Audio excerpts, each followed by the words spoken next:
that works to increase understanding of major policy issues and encourages informed and active participation in government, which is why it's so great to see you going to see this country. There are a lot of candidates, so I ask all of you to keep very quiet. Turn off your cell phones now, please, and do not record or Google or anything until the end of the forum. The candidates will have equal time to answer questions. Lead timekeepers sitting in front here will let me know when I'm cutting off. Because there are so many candidates, they will not all be asked the same question. We're going to do some of the questions in groups. But to help make up for that, they will each have an opportunity to answer one or two questions that were posed to other candidates. The candidates here tonight are from my right, your left, Dinse, Annie Cho, Scott Abrams, Lorainne Lundquist, Beeber, Joshua Yeager,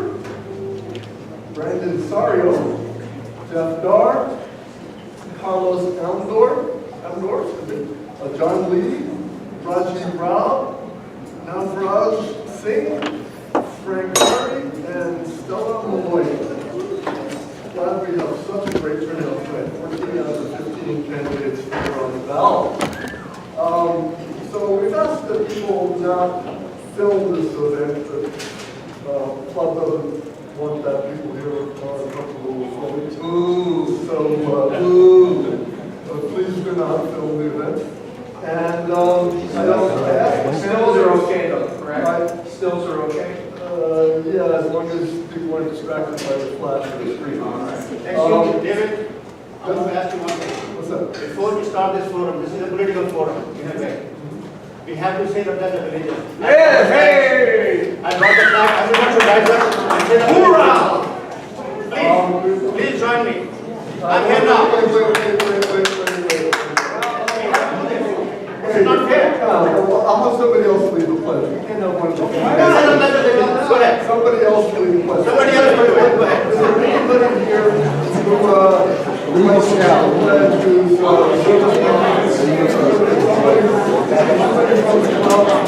Please. Yes, the club president would like to come to the pledge. Go ahead. There we go. Just beautiful being out here a little later. I went to the ballpark at Memorial Day. My allegiance. No.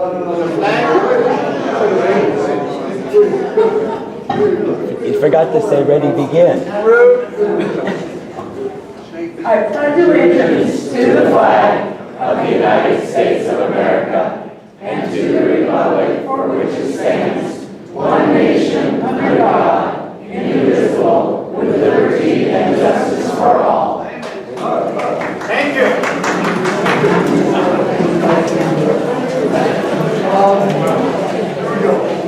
So I asked the candidates to refrain from personal attacks on each other by limiting any comments about each other to factual material.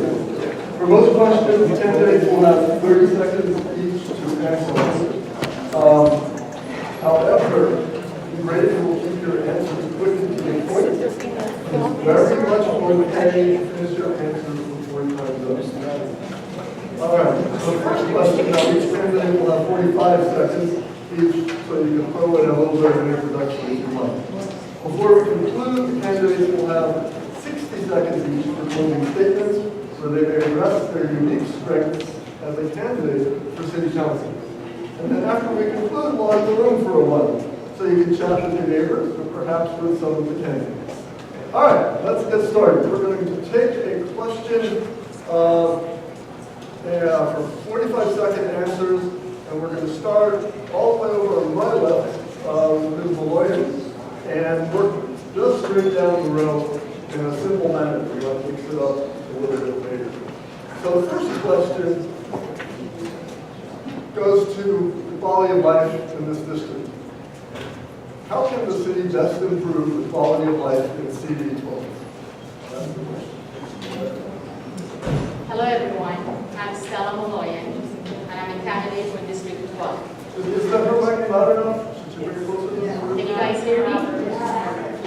hand to the mic, these things are all full mic. It's already on my mouth. Stand up, Paul. Would you prefer if I stand up? Yes. So I feel that all the issues regarding quality of life in District 12 is not unique to District 12. We, as residents of any district, we care about public safety, we care about clean air, we care about good jobs, we care about basically good transportation. In my opinion, the main thing in District 12 that can enhance our quality of life is addressing homelessness, is addressing our homeless neighbors and how we can take care of them and build affordable housing. I think that's a good start. Also, looking to fixing our potholes and our lights and putting an end to speeding and an end to lawsuits that reflect in our neighborhoods. Thank you. Mr. Ferry, you're up. Somebody didn't turn off the cell phone. Oh, that's right. Our apologies, that's what we intended. Real quick, I just wanted to thank Granada Hills Women's Club and the League of Women Voters for hosting us this evening. Quality of life, we need to raise the bar on things that we no longer see, that no longer are in our vision. And those are the graffiti, the trash, the weeds, the potholes that get bigger. We have to raise the bar and have an expectation of the highest quality for our community. And then once we can do that, which should be a simple thing, we can address then traffic congestion, we can address Aliso Canyon, public safety, and of course homelessness. So it's imperative that we start with those obvious things that we no longer see and make sure we get them done correctly and then move on to those big picture things. Thank you. I'm not going to use this. I'm going to just use my voice. Can everybody hear me? Yes, sir. Thank you very much. The quality of life issue starts with the City Hall. Why is City Hall not speaking out and stopping those criminals that are being let loose amongst our neighborhoods? That is the quality of life issue.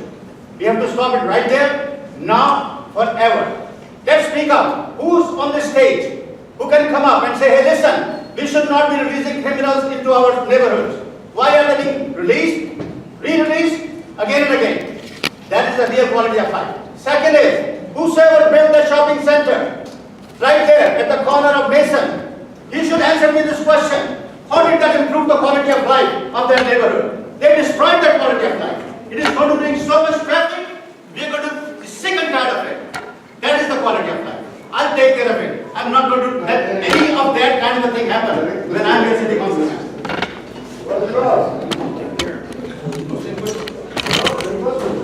Hello everyone.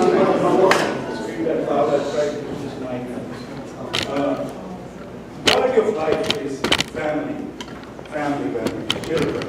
When we go home, when we are out and about, a wonderful quality of life is about environment. Quality of life is about public safety, school safety. We don't want to be worried when we go leave our kids to school and walk away. Quality of life is about gun violence. Quality of life is about the traffic. Quality of life is about water. When we live in this district and we know there's an issue like the Canyon and Susana, we should know and take into consideration what we are facing. So I would get in there and solve the issue. Thank you. Just really, the city doesn't improve the quality of life. Well, I think the quality of life in City 12 is pretty good. So what they say, District in City of Los Angeles. We have the best schools. We have the most amazing neighborhoods. And most of all, we have the most amazing It's community. just for the record. The reason why we have all of those things is because the community always comes together and fights for, the schools, for public safety. The best way to improve our quality of life is by shutting down Aliso Canyon. Thank you. No quote. Good afternoon, everyone. My name is Carlos Amador, and I live here, right here in Granada Hills. I'm involved with the Granada Hills South Neighborhood Council as a board member. And I think one of the ways that we can address the quality of life, number one, is to make sure that we end homelessness, to make sure that we're addressing the issue and the crisis that we have of folks that are not able to have a home, making sure that we provide the services that are necessary, as well as making sure that we're taking care of our parks, our streets, our trees. In many ways, the way to do that is ensuring that we are engaging through the neighborhood council I think as a council member, I will make sure that I'm deeply engaged with every single neighborhood council across the district, and making sure that I'm also accessible and available to the community, every single resident, whether they vote or not, whether they're registered to vote or not. Thank you. Thank you. Good evening, everybody. Jeff Daar. I lived in the district not far from here for the past 33 years. Unfortunately, have all gone to public schools right around here. Reducing homelessness, number one, that will improve our quality of life. We need to do it. We also need to sit here and address the simple things. We need to sit here and have our streets consistently paved and kept. We need to make sure our potholes don't keep coming back and getting worse and worse. We need to deal with our sidewalks finally so that people can actually walk and not trip, let alone people have mobility access to being able to get around. We also need to sit here and make sure that our trees are being taken care of, as we finally are. And we need to sit here and get the trees that are not being taken care of, replaced, and get a canopy up. We also need to preserve our parks and our open spaces.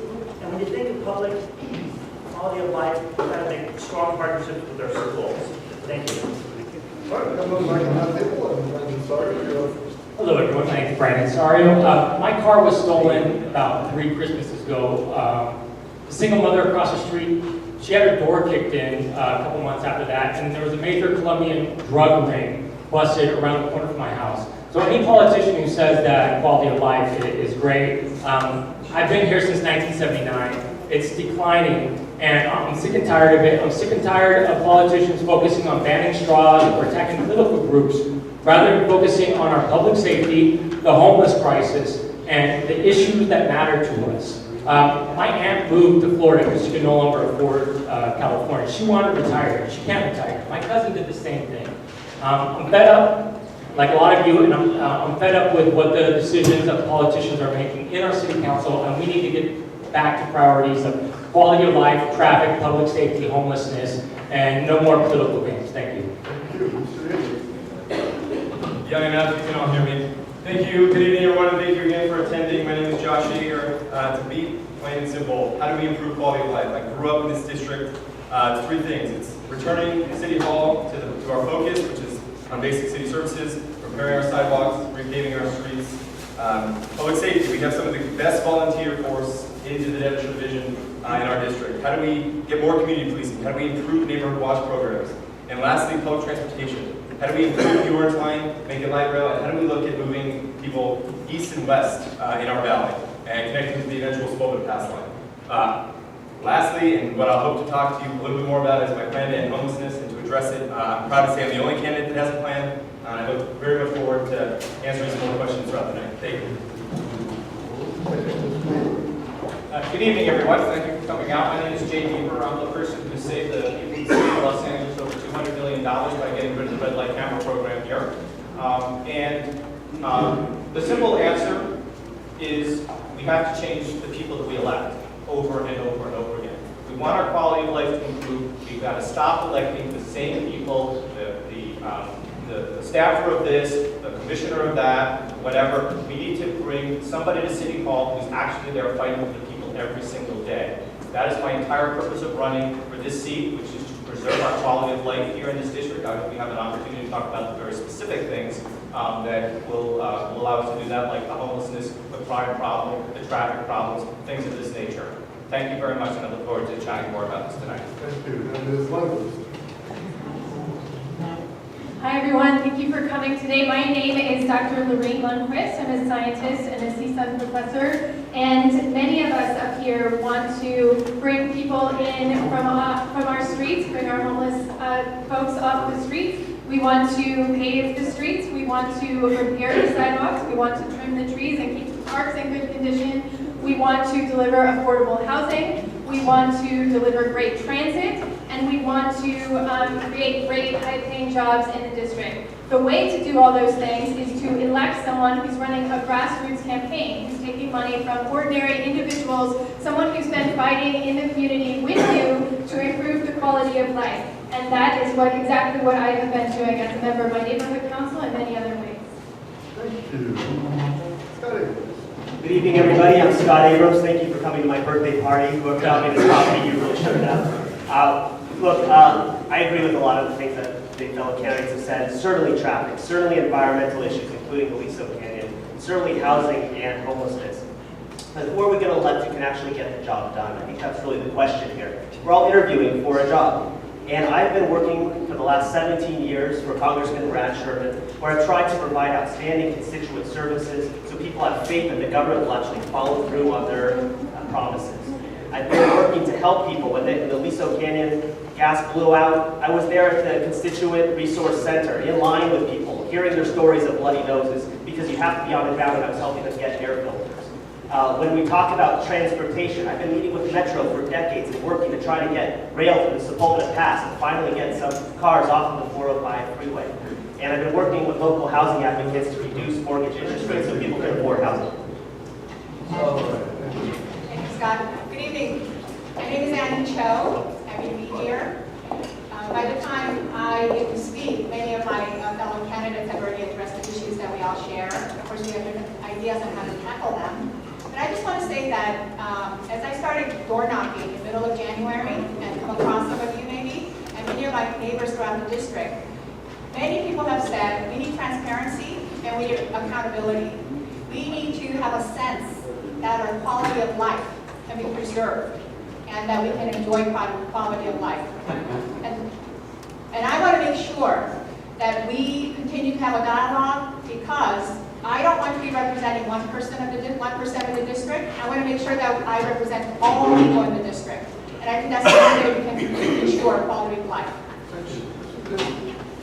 Thank you, Annie. My name is Sean Dinse. I am currently an LAPD Senior Lead Officer with LAPD Companion Division. On a daily basis, I deal with quality of life issues. A lot of the times, I don't have the tools needed to address these quality of life issues. And when I reach out to my elected officials to help me give me infrastructure, to give me laws, to give me rules, and to let them know what I'm fighting in the trenches, I get nothing. Right? I get, actually, in fact, they tell me what you're telling us is actually considered personal opinion, and whatever the elected official believes, or whatever they state, up from the mayor, the chief, down to the elected official at the local level, it's their call. So maybe we need to start listening to the general public, listening to the community, listening to the officers, listening to the people that are fighting this fight in the trenches and improve quality life in this district. Thank you. And thank you all. All right, next question will be 30 seconds, as we'll go through the rest. Mr. Daar, I think we'll start with you. The microphone is close to you as it is, and we'll just put that at the end of the table that way, and then we'll start here at the end of the table. The question is, on a lot of people's minds, what is your plan to help get lower income people with housing in town? The question is, what is your plan to help get lower income people into housing in the valley? I take the question not to be homeless, but to preserve it, our seniors, low-income people, which include a lot of our students, a lot of our family members. I chaired for 10 years the city commission that regulated and the regulations to preserve affordable housing stock. And by the way, when you're a commissioner, you do it voluntarily, you waive your pay. Just let people know that. So my plan would be as follows. We need to sit here and strengthen what affordable housing we have. We've got to make sure that we preserve it. And we also sit here and need to have a partnership with the landlords and tenants so that we can expand and maintain affordable housing in the district. Thank you. Thank you. Carlos Amador again. I think one of the things that we need to do in order to make sure that folks are able to stay in their homes is create more affordable housing units.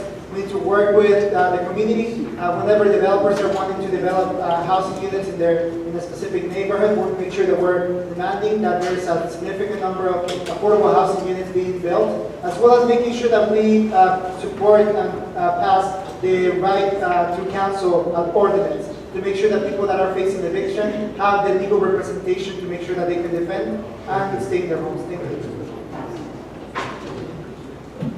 It's not just about low income, it's about middle income also.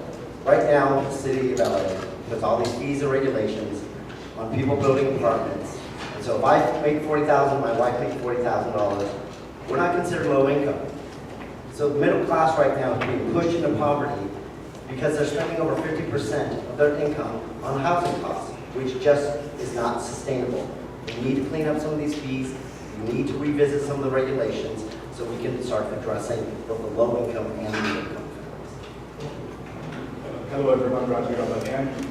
We're talking about going now. I've gone door to door during my campaign, and I've heard this over and over again. Everybody seems to be underpaid, low income is supposed to be like this culture of the day. Many families are doing 2 to 3 jobs just trying to survive. So if you're going to try and stop homelessness, you're going to stop and find a cure, not try to serve and secure what is already there. So we've got to find a place for everybody who's come with funding, and we have to address it collectively. Thank you very much. Low income, housing is not there, period. And the reason it is not there is because the people who are serving in the city council now, they are not interested in taking care of that. They are interested in making money. What we should do is, that people who want to build apartment buildings, we should make their life easier. This is a planning issue. We should give them the permits to build up low-income housing, try to get them loans with the banks, and that is the only way we can solve the low-income housing problem. I think what we have to do is redefine what low-income housing is. Because right now, when people hear that, they run away think homeless. And our seniors right now, we have so many isolated seniors that are, due to Prop 13, they can't leave the home. So we have to build senior housing that allows the seniors to have meals, transportation, community. And then we have to look at more of an East Coast model where there's a smaller footprint where singles out of college and young couples can have more studio type apartments.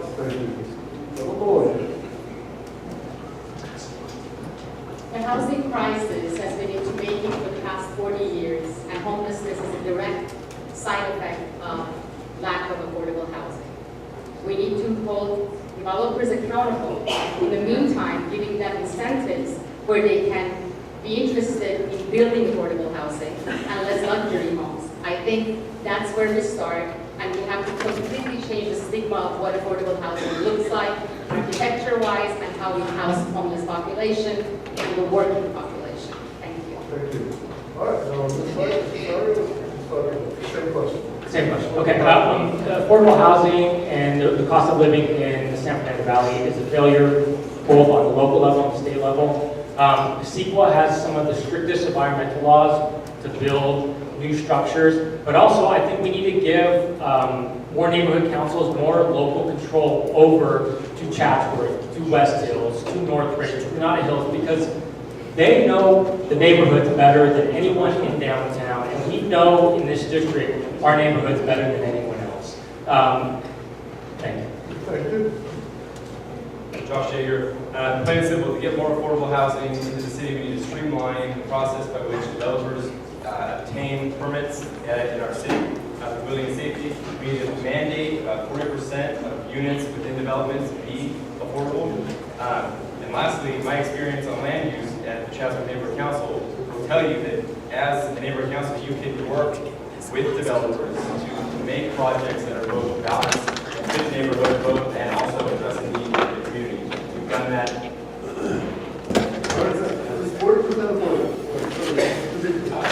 Yeah, well, first of all, we have to recognize what the cause of the problem is, and it's generally the government policies that makes it incredibly expensive to live here, it makes it incredibly expensive to build here. But the other thing is, on top of that, they're adding to the cost because they're giving giveaways to the developers so they can build giant luxury apartment buildings instead of what is appropriate for the area. The other thing that's causing it to be expensive, they keep adding taxes on, like Measure EE, which they say it's going to be 30 seconds, never enough time to answer. I am the only candidate who has proposed a plan to create more housing that's affordable out of the existing housing stock without having to wait to build new affordable housing, and also to make housing more affordable, not just to people who qualify for quote-unquote affordable housing, but for working families who have a lower income but don't yet qualify for affordable housing. And it's funded through the existing linkage fees, and the idea is to take the amount that is given towards affordable housing and split it up to among multiple families in a subsidy program.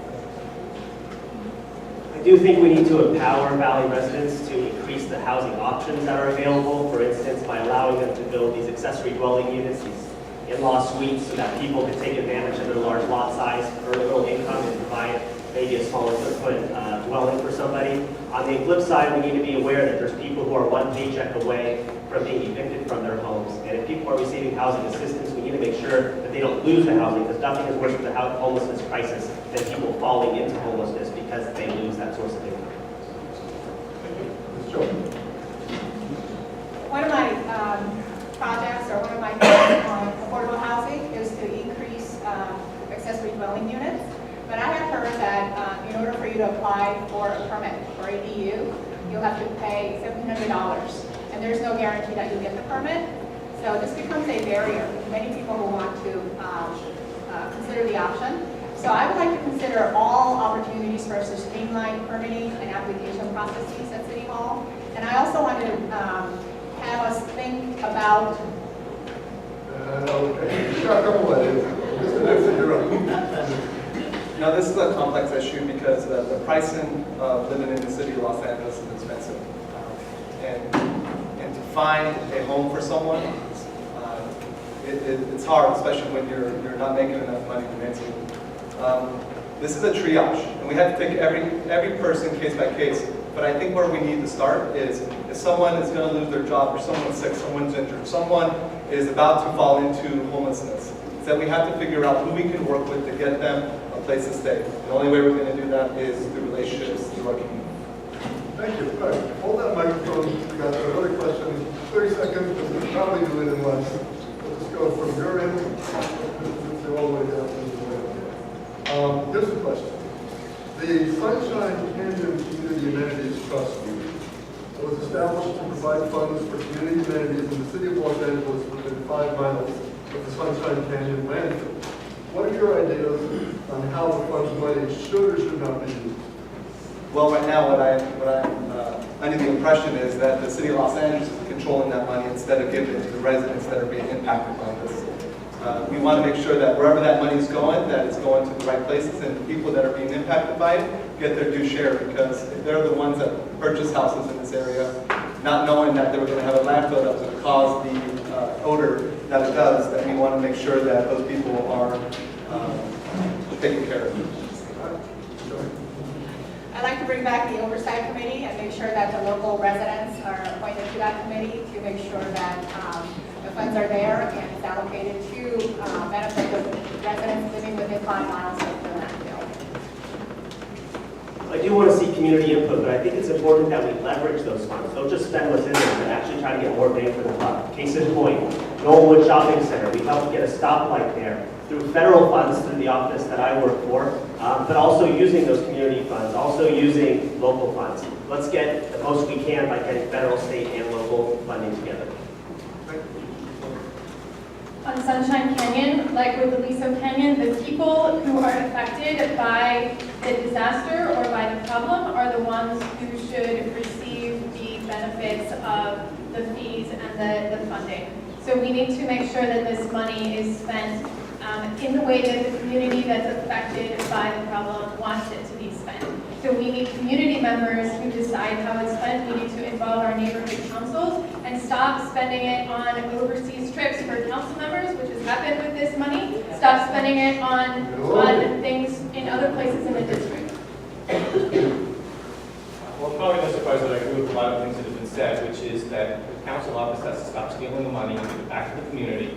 And if you're somebody who is in charge of the council office, you have to make sure the community is involved. And it's not just with the Sunshine Canyon landfill, but also all of the rest of your discretionary funds. I would set up a citizens oversight committee for all of the discretionary funds in the council office and let the community decide how those funds should be spent, not at the will of one czar of the council. Well, my family left Granada Hills back in the late 90s because of the odor of the Sunshine Canyon landfill. What I'd like to do with money is return it within 5 miles, look at more odor and air quality mitigation measures, for single-family homes and apartment buildings that are within the boundary of that 5 miles. Let's repave Balboa, because too often we see trash trucks come up and down Balboa, and if you've ever been in the right lane of either side of Balboa, you know all the potholes that it's filled with. Republic spent $27 million already, but I think it's time that we go back to them and make them demand that they pay more to make sure that there's no more odor in the landfill. Sorry. I live on near Devonshire Haskell, and some days I don't know if the odor is coming from Anheuser-Busch or from Sunshine Canyon. I think we need more local control again. I think our neighborhood councils are better suited to address the issues of their each individual neighborhoods. Granada Hills North knows what to do with the money. They know what's going on. They know the issues that are affecting their communities. And I don't think the city council and I don't think the mayor should have to be a czar, like some people said, or be kings of their districts. Thank you. What's your thought? We need to get local community, specific local community involved in making decisions. But let me address Sunshine Canyon. We need to sit here and work to shut down Sunshine Canyon. We need to sit here in the short term, make sure that they don't expand the truck time that's going to Sunshine Canyon. And we also need to sit here and make it more fair for our district, which gets all of the dumping. We need to sit here and have a city where if there's dumping across the city, not just on us, then we need to sit here and change our ways so that we don't have as much to dump, so that we don't need all of these landfills. Thank you, Carlos Amador. As a civil rights and human rights organizer, one of the tenets that I drive my work with is putting the most impacted people at the center of the work, having them be the lead of the change that we want to see in that community. So I think by investing and making sure that the most impacted community members within that 5 mile radius are the ones that are deciding on how to spend the money is the most important thing to ensure that we have a change in the health and the quality of life for the community. Thank you. The bulk of the Sunshine Canyon and Menus Fund was spent on schools. As a parent and LAUSD children, I know the lack of resources that schools have. And so we funded 25 different schools with the amount of money to help them get the tools they needed to succeed. New aides, nurses, computer teachers, computer labs. They make it sound like these funds are used for as nefarious funds. They were used to fund schools in this district. This issue is the collective issue, okay? One part of the community hurts, all should feel the same. Of course, the order issue is there. The main issue here that we're talking about is corruption, accountability.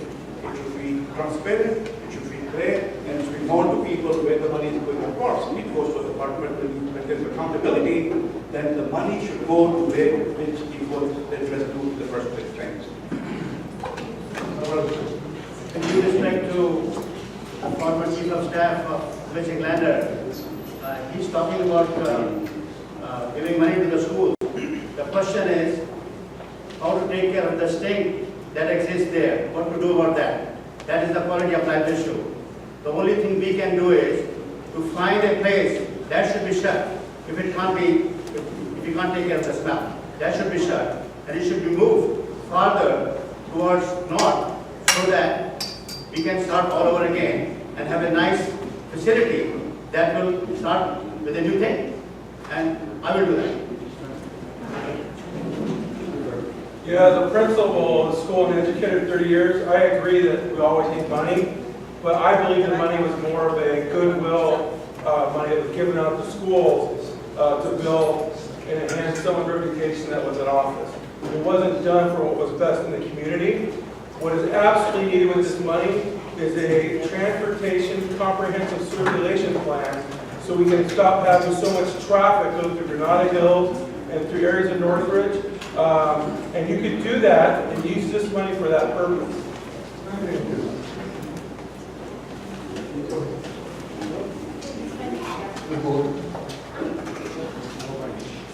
This issue is much bigger than the funds and how we're going to spend those funds. Those funds can be spread within the 10-mile radius of the community. But if we don't have strict regulation and standards reducing waste to zero, landfills are going to exist and explode. So when we pass policies and we're against regulations around waste and recycling, this is the kind of disasters that we face. That's where I stand.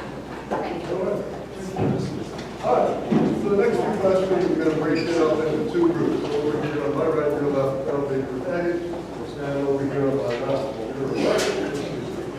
So we're going to start with group A, this is the mic at this end of the room, we'll start with group A. This is Saario.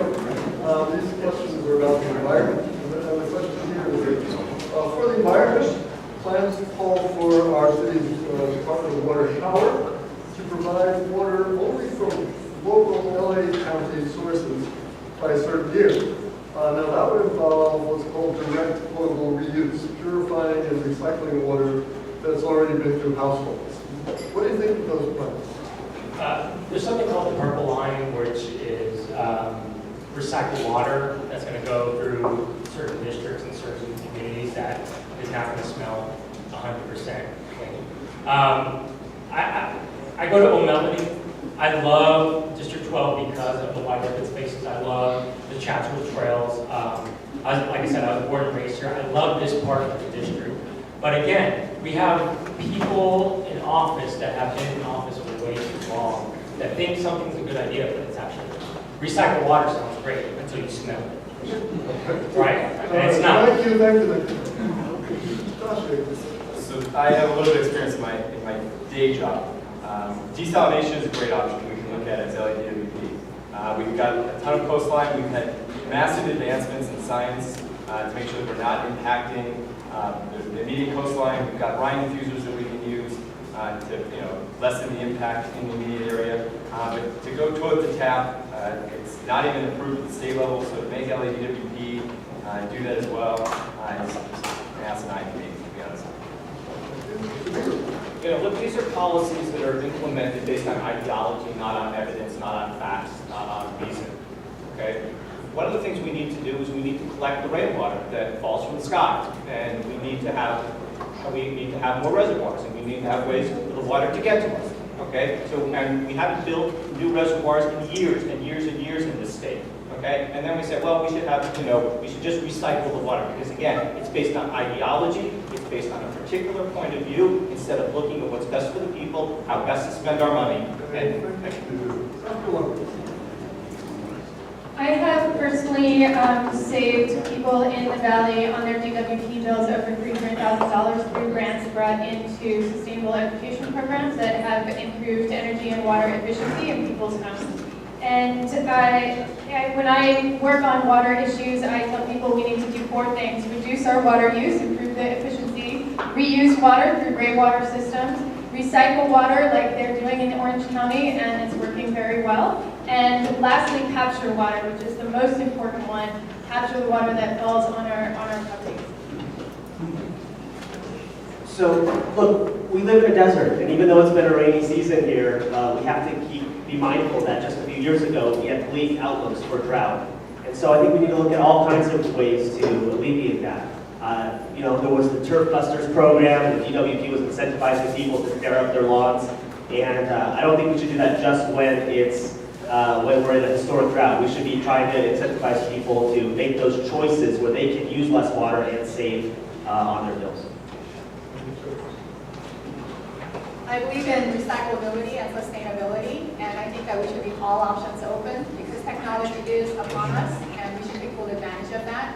I remember when I served on the Water and Power Board many, many years ago, there was a program called Frozen to Tap. And so a lot of it is sometimes people just coming out with certain names that just kills an idea. But I think that there is a water war coming, and I think that we need to be mindful and be very conscientious about what we can invest in and study. You want to keep on building, right? You want to keep on putting more and more people in the city of Los Angeles, and then we have the water for them.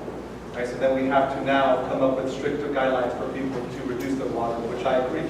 A lot of times we get in that shower, we run that water, and it runs for a good 30 seconds to a minute before it even heats up. That's water we can catch and we can use. That's the type of water we should be going back and recover for purposes of recycling. But if the technology is there, we have to leave everything open, like you said. You know, if we don't leave our options open right now, at any point, anytime, we can run out of water. Thank you. All right, we're going to move to the electricity side. The question, we'll let Mr. Daar go down, is what if any changes to electricity to LADWP's plans for shutting down and not replacing natural gas power plants, natural gas burning power plants, and providing cleaner or renewable but possibly more expensive electric power? What do you think of those connections? One, I support the initiative by our mayor to go to 100% renewable energy. We have no choice, we have to. And for anyone who doesn't believe that this is something that needs immediate attention and a change in direction of our society, they're just not paying attention to facts. So we need to sit here and go to a plan that's going to take some massive investment of money. The monies are there, and we need to sit here and largely electrify our society. 30 seconds. I am in support of moving away from the use of natural gas, the use of fossil fuel energy to power our city. I want to make sure that we are moving towards renewable energy to make sure that we're supporting and contributing to saving our environment and the future for our children. My daughter as well, I have a 5-year-old daughter who I care deeply about her future. And then lastly, the reality is that if we invest right now in renewable energy like solar, we would be able to decrease the demand. I think everyone here believes that we at some point should be moving to renewable energy, but just not at the cost of good jobs and the economy of the city of Los Angeles. We have a manufacturing zone in Chatsworth that provides jobs to this city. We have manufacturing that relies heavily on energy. If it triples the cost, we lose those companies immediately. There needs to be a smart plan. It can't be just, hey, let's just do this. There has to be a plan in place to actually make it happen. Again, environmental issue, electricity. The only way things are going to change is, you'll hear the same thing, everybody's saying the same thing with the words. The most important part of it is action speaks louder than words. We have the same people, we hear the same thing. We definitely need better, richer, advanced infrastructure that's going to clean everything for the future. Thank you. I was recently in India, and believe you me, in the city of Delhi, you can't even breathe. So we do have to have renewable energy, but until that happens, we have to make sure what we have, we use it wisely so that we preserve our jobs. We cannot change overnight, it will take time, but we should continue to make that effort. Thank you. This is one of those issues where the community is saying close Aliso Canyon. Aliso Canyon is one of the top 2 storage facilities in the United States for methane gas. So you shut that down, you're going to have to go to some other renewable sources. And I mean, if this community is serious about closing that facility, then it ultimately means you must go to some other source for energy, because this won't be it. From the first day since this campaigning started, I have mentioned that I'm committed to advocating for closing down Aliso Canyon. That means that I'm aligned with our mayor's Green New Deal and reducing natural gas to 0. When we talk about jobs, the past administration in our district has really done nothing thinking about reskilling of the jobs. I have actively been involved in an organization that we have reskilled different sectors so that folks don't lose their jobs. Thank you. All right, hold on to the mic. We're going to do another question. We'll start. Another quick environmental question. How would you weigh in on the cleanup of the Santa Susana field work? I have been researching and reading about Santa Susana field lab, and it almost feels to me like it's a world divided in two.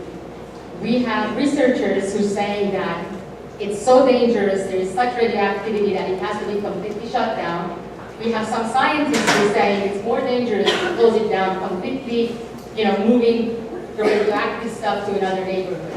I am for allocating an expert legal group to look into this and to make sure that they meet the standards.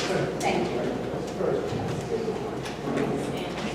When I served as a councilman and mayor for 16 years, we had 3 major environmental issues in Santa Clarita. We had Ellesmere Canyon, which was going to be the world's largest landfill we stopped. We had Winnetka Vermine, and we had Cemex mining. And for this to take place in Susanna, you got to collaborate, you have to litigate and legislate. You got to get Simi Valley, Calabasas, county, state, federal, and then you got to go up to all your legislature at the state level or federal level and pass legislation to get what we need. And then you got to have attorneys that litigate where it needs to be pushed. Senator Susanna is not going to be solved overnight. There are going to be legal battles. There are going to be help needed from the constituents, what they want to do. It's going to take time. So this is not an issue that can be solved overnight. I think what we need to do is, let's do research so we can make a wise decision to do whatever we need to do. Let's have more research, and that's the answer for this. Thank you. Raji again. Santa Susana. It impacts all of us, okay? On one side, this side, that side, it impacts all of us. NBC ran a TV clip on it. Last year, I think, I saw that. It was showing all the people who were impacted by cancer and all the environment that we impact. The contamination is nuclear contamination that's going to the water levels, people. So it's not that it cannot be done, it needs time, it's that what not, we have to get